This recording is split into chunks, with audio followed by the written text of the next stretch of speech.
Hello, everyone, and welcome to this episode of the Higher Ed Geek Podcast, episode number 63 with Dave Eng. Really cool guy working at the intersections of digital education, game design, and gamification of learning. So he's doing a couple of different things right now in all those fields, and linking out to all of them in the show notes for this episode. But Dave is just a really nice guy, really passionate, really thoughtful. I've talked to him previously for the Student Affairs Spectacular podcast, so I'll link out to that as well. But Dave just had some really insightful things to share about the work that he's doing, and really excited that he's being able to just utilize all the cool stuff that he's into to really just help people and make some really fun games and just help further really high quality digital education through a myriad of different facets. So definitely connect with him and enjoy this episode number 63 with Dave Eng. I'm glad you said geeky toys, because I also have my my board game collection, which I keep actually in the living room, so you can't see it here, but that is my equivalent of geeky collectibles. Yeah, I need to get more board games. No one says they need more board games. You should acquire more board games. Yeah. Because I've had I've had the ones that I've had for a while, which I love, but I'm also just like, well, I'd like to have more options for people if they come over. So there you go. I guess it's the slippery slope, but I know. Well, what are you playing right now? Do you have any well, tell me what's in your collection. All I have right now, I guess the most recent was just Ticket to Ride, which I never owned myself. I always kind of play into other people's places, and then Cards Against Humanity, Apples to Apples. There's what is it called? It's Geek Battle. It's a trivia game, and some other card-based trivia games. Well, Ticket to Ride's it's definitely a solid one. It's the one that most people, when they first get into modern board gaming, that's one of them. Yeah, Ticket to Ride. Yeah, my brother's really into he gets into even more role-playing based board games and stuff like that. Oh yeah, that's a whole different animal though. Yeah. Well, I'm glad to be talking to you again. I know it's been a while. Yeah. Last time we talked, it was Student Spectacular. Spectacular. I mean, it'll be cool because I'm revisiting some guests, just people I know that are good for it kind of thing. That are just good guests and definitely fit in with the higher ed geek kind of vibe and stuff. So it'll be great to catch up and everything, and kind of see, because I forget exactly when we recorded last time, but just I guess generally what's happened in the past couple of years or so. But I mean, we'll dive in here if you want to. I'll link back to the prior episode that we did. That was on gamification and stuff, which I'm sure will come up again here, so people can kind of do their homework if they want to listen to the kind of prologue here. But if you just want to start off with introducing yourself briefly and kind of cliff notes, I guess, of your professional journey and how you got to be where you are today. Sure. So thanks for having me again, Justin. My name's Dave Eng. I am currently an educational technologist at New York University. I also run two organizations. One of them is University XP. It's my business that does consulting with education, games, gamification, games-based learning, and also some game design. And I also run the Job Hacker. I'm the provost there. That is my consulting company on student affairs career development, specifically for entry-level student affairs professionals, more specifically those that are in graduate school right now and are conducting their first full-time job search in their professional lives and also in higher ed. And then most recently, I was appointed as a clinical professor in the Human Applications and Technology program over at NYU, and I'm teaching online teaching and learning.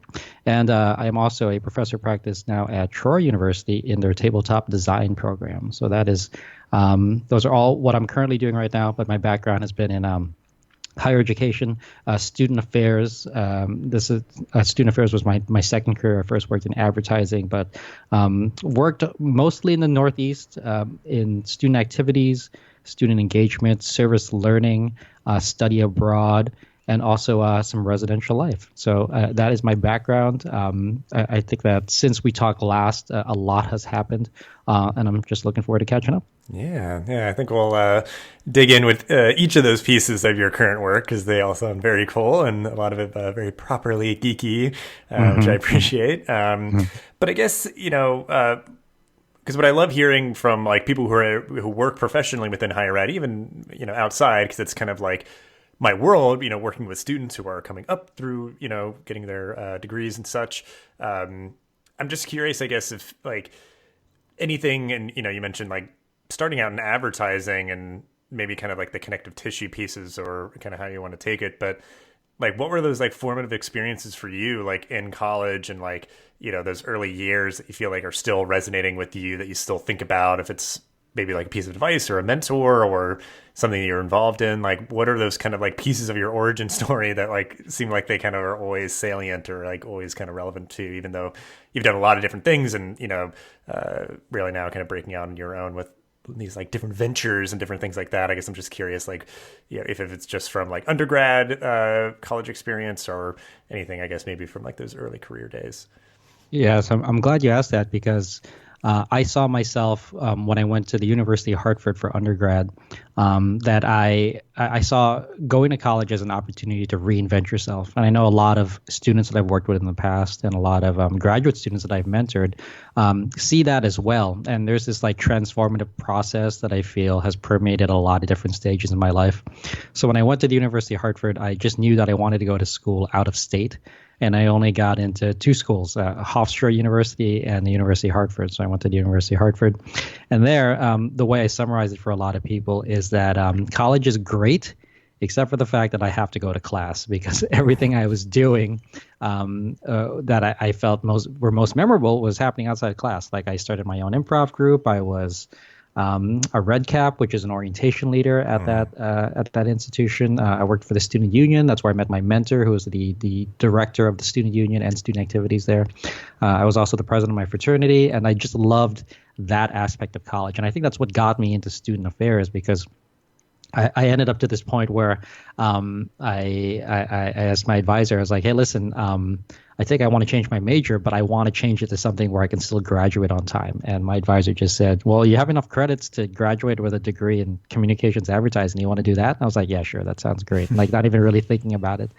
So that was kind of my career path. I worked in New York City for a little bit in advertising as like a layout editor and copywriter, and I just did not like it. And one of my colleagues and friends, Stacy Ripke, told me about the NYU Student Affairs program. And everything she described to me, I was like, oh, I can do that full time as a job, like student activities, student engagement, student union work, so all of that great stuff. So that's kind of what moved me in that direction. And I changed again. So when I went to college, I was a different person. I changed to an advertising major. Now I was a student affairs professional. And I worked in student affairs for quite some time, over 12 years. And then I've since transitioned again to now not specifically directly working in student affairs, but working adjacent to it. I still work in higher ed. I'm teaching now. I support faculty work. I still advise student affairs professionals. And now I see kind of myself as I strive to be like a modern day Renaissance man, trying to be a polymath and learn as much as possible about as many different fields as possible. And it's easier said than done, but I feel like it's a goal worth pursuing because for me, being able to understand the world and the people in it is the most important thing for me to get out of my, I guess, time here on Earth, to be really introspective, but like knowing and being able to understand others and how things works is the most important part for me. Yeah. Well, I imagine like with that point of view, like even like that core of like the learning that you had in your undergrad of like communication stuff, it's like to communicate is to be human, like you have to still be able to like articulate ideas, and whether that's like done through a course or done just like working with other people and colleagues and that kind of stuff. Like, I guess, do you still see some of that kind of stuff like pop up where you were at least able to kind of get that formal education early on that is at least still useful, perhaps as sort of like a like ability, skill set kind of thing? Like, does that still kind of come up? Yeah.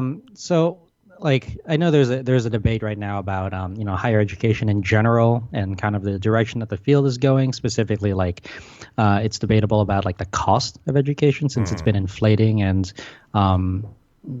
also debate about like kind of the outcomes of it, which are all I think valid points. But and I'm coming from a privileged perspective because I've been able to benefit from, I guess, all three levels of higher education, bachelor's, master's, and doctorate, is that education is important. However, the way it affects everyone is going to be subjective and different. So some individuals benefit greatly from higher ed. Me, I'm really glad I had the opportunities because I wouldn't be able to get where I am today. Whereas other people, it may not be the best fit. Some students are best fit to go to like state schools where they can best afford it. Some of them have the privilege of going to really elite private schools. Some of them could benefit by going to a community college first or a junior college, just seeing how higher ed works for them and going on from there. So I think one of the biggest hurdles to get over right now in higher education is where does higher education fit into the lives of most Americans? For some of them, it's a great boon and it is a great opportunity for them to take advantage of. And I think that if you are capable and you're willing and you can invest your time and energy into doing so, then you should do it. However, know that it is an investment. It's not just higher education is not a commodity that you just buy. It's something that you have to invest in. And the first person you invest in is yourself.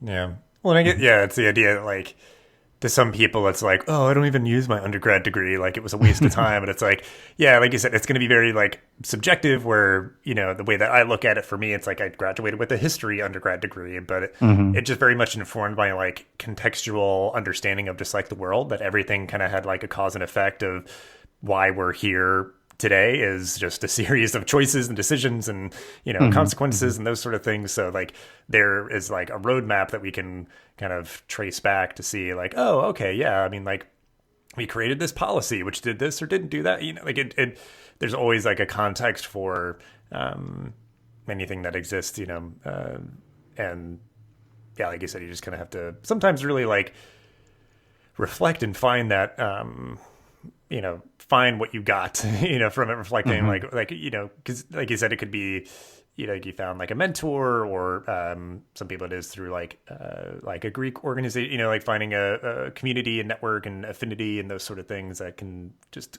kind of live beyond the bounds of the time that you were at college. But yeah, it's all interesting stuff. I mean, yeah, big questions, and I feel like what I always say, it's just like, man, it's like always like a topic for another podcast. But it is like really good things to think about, and I think it is definitely like what higher education is grappling with. And I hope that we do just see, I think, the value at least of people engaging in this world is like kind of that thing that society should invest in, because I think it can be so meaningful to so many people and just like uplifting them and helping them to figure out like what are your strengths, what are you good at, and how can you kind of contribute and provide value to the world and those sort of things. But so yeah, I mean, you've had like you said, all these kind of formative academic experiences, and now kind of with all of that and the work experience that you've had, you're doing really cool stuff. So I mean, if you can go through each like really quickly, but we could kind of go through each and kind of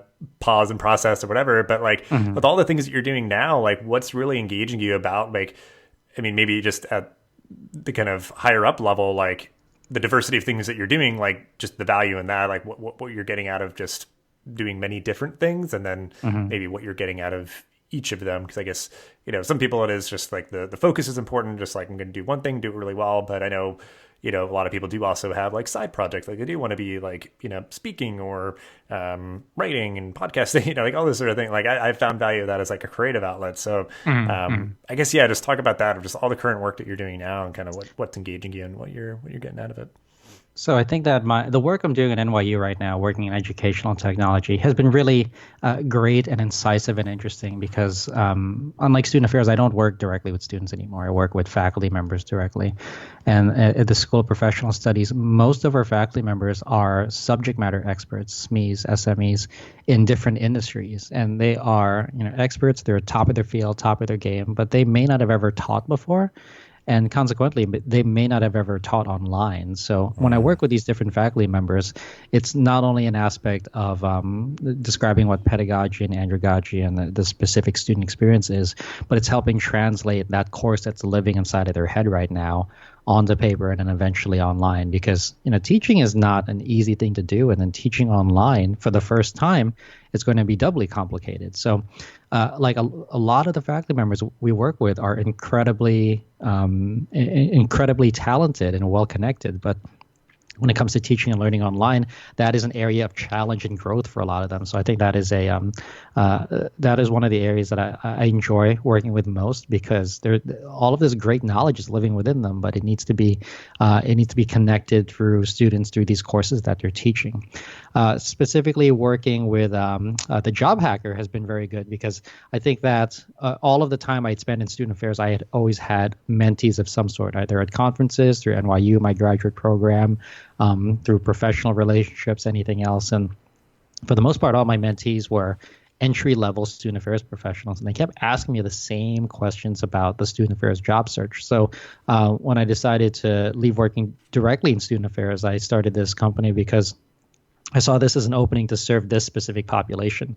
While there are companies out there that do executive searches for like directors, deans, VPs, and above, no one is really directly serving entry-level student affairs professionals. Sure, there were like opportunities at events like NASPO, the Placement Exchange, or NACA, or ACPA with some of the programs that they're running, but I didn't really see anyone that was doing anything comprehensive with entry-level student affairs professionals, which is the group that I work with most frequently.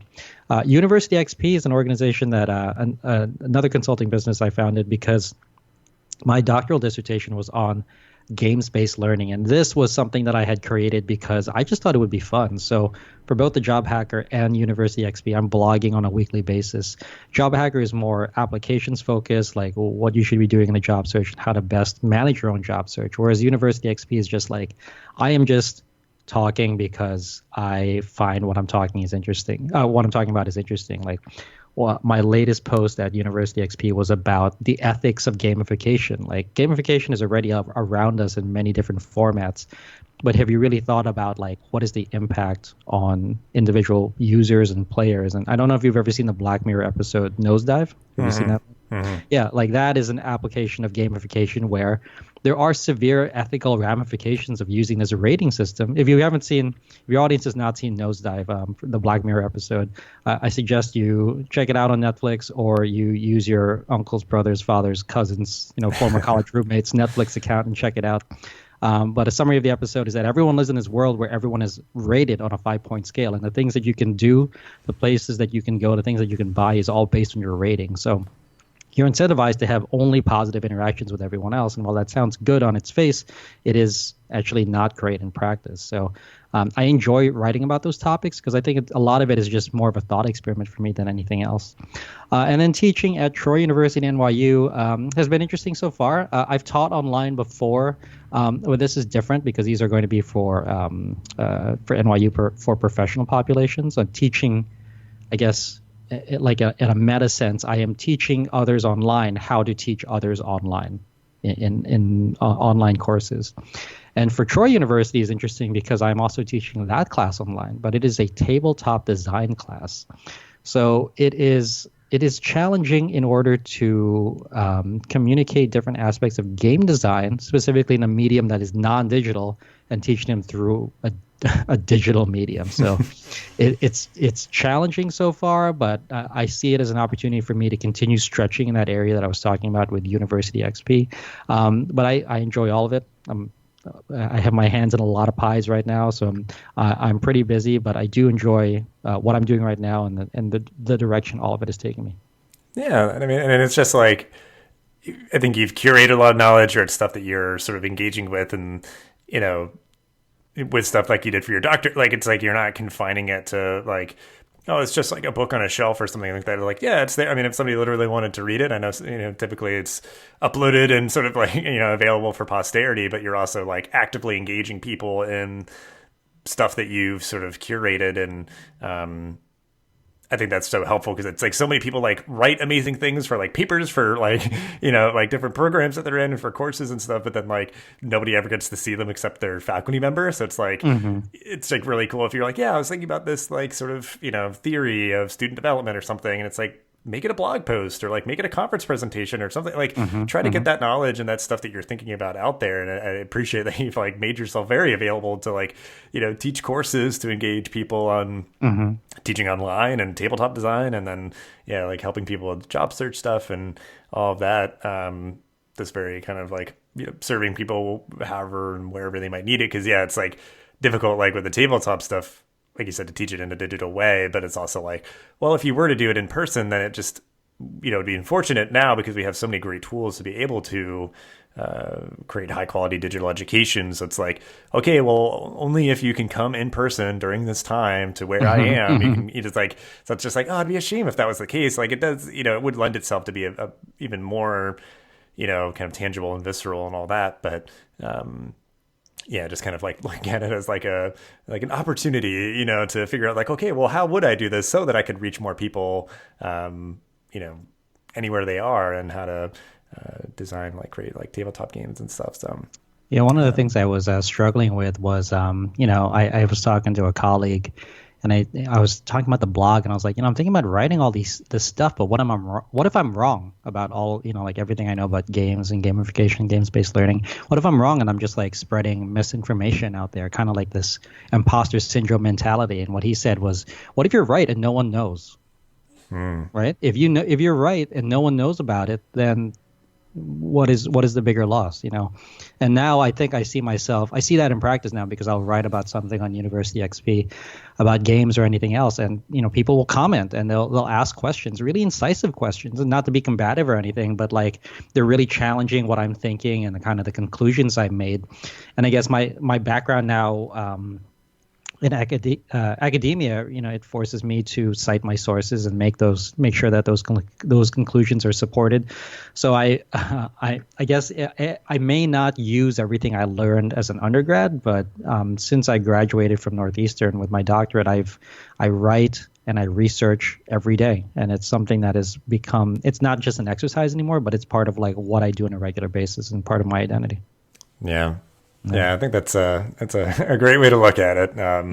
And well, I guess then it sort of connects. I mean, obviously, like it's just all stuff that you are really interested in, and you personally find interesting. So you're kind of sharing it and not hogging it or whatever. Like, so I guess like, what are you like geeking out about right now? If there are like really good examples of things that you're like using in your courses to help showcase like concepts or something, or anything like that. I mean, if it's like personal or professional or anything, just like what are you geeking out about right now? Sure. So one of the projects I'm working on at NYU right now is it's going to be a quote unquote global project. So it's going to affect NYU here in New York, as well as online in all of our global campuses. And it's going to be a university-wide initiative on training others on what microaggressions are and how to work in them as a student, as a faculty member, as an administrator, and how to negate some of the negative effects that happen with it. So it's a project with gigantic scope. And I'm working with one of our VPs on it, but we're creating it from scratch.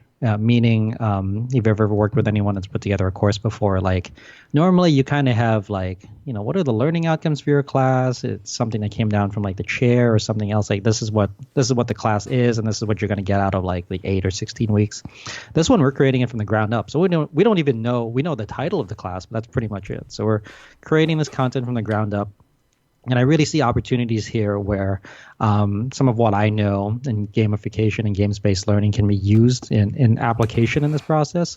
But again, I kind of have that mentality of, I think this would be great. All my background and my expertise thinks that this would be a great addition to this class. But, I don't know if it'll work. But I kind of rely on that fact. Well, if you don't at least try, or you don't at least try to implement what you think might work, then you'll never know. So that's kind of one of those areas where we're treading on unfamiliar ground right now. And it's kind of exciting. It's kind of scary, and it's going to have gigantic reach because it's going to be at, every NYU location around the world in addition to here and also online. So it's huge.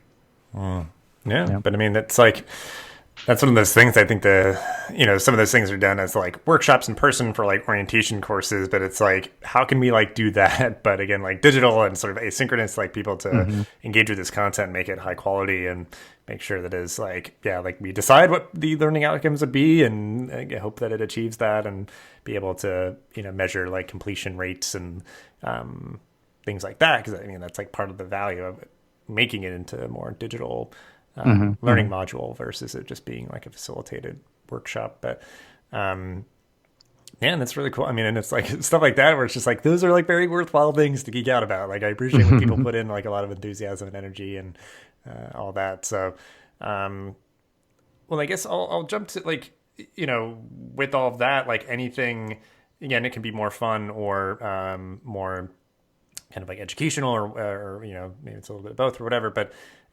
like stuff that you're reading, watching, listening to, and just sort of like, what value that's kind of like bringing to your life. And I mean, like any of the stuff that we could, I guess, include in the show notes for people to check out.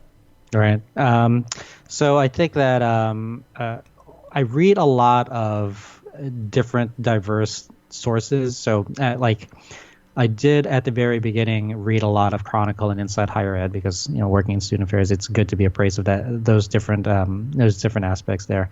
I write a lot on my blog at universityxp.com. I also read.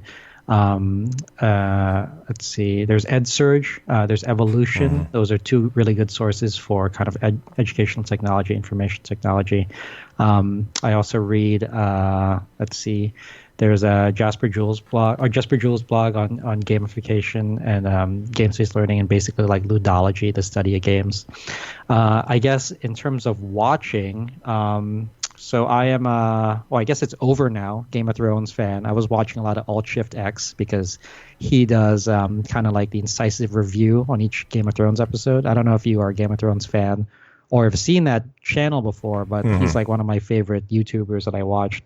I don't know what he's going to do now that the series is over, but I have been watching that.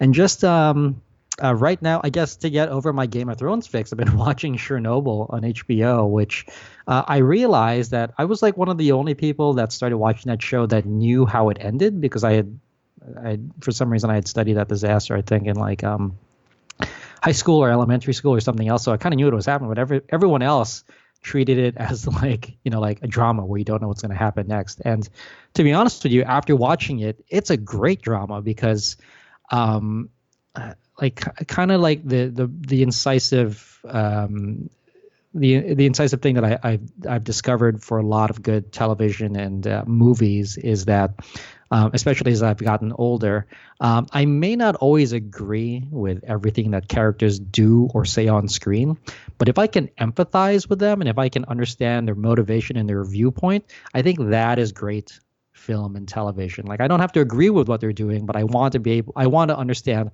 why this character is doing it and what their motivation is. And I think picking up on those nuances, like in the first couple seasons of Game of Thrones, Westworld is also a great show. I feel like I'm doing like an ad for HBO right now. Game of Thrones, Westworld, Chernobyl right now.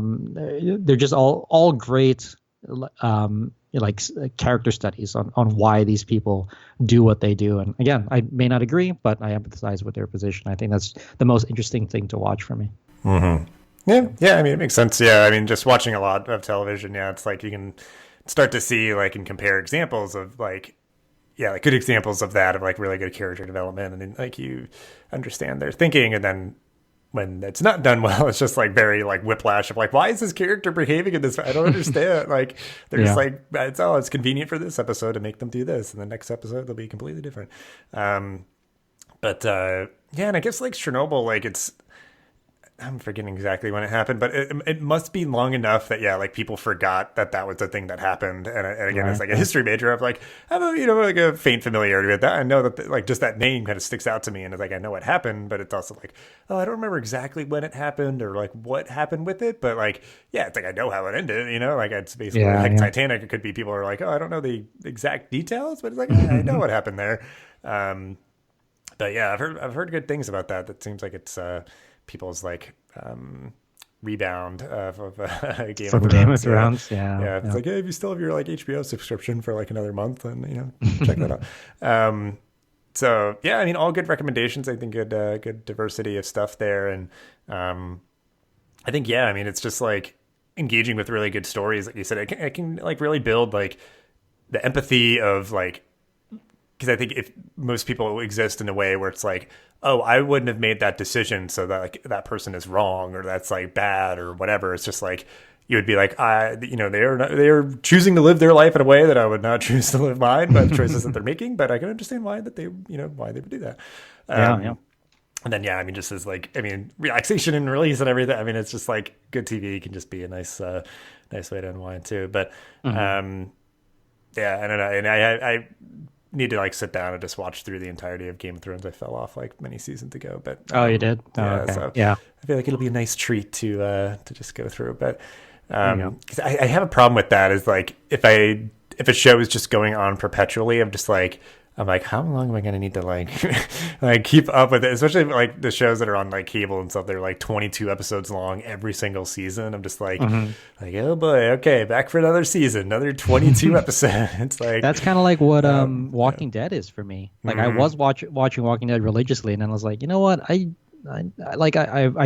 didn't become invested in the characters anymore. I was like, I don't really understand why they're doing this, and I don't care, so I'm not going to watch. Yeah, That's why which I I fell think off. it's still, I don't know when it's going to end, but even that, it's like they have like shorter season and it still feels like they have like fatigue with that show. But Yeah.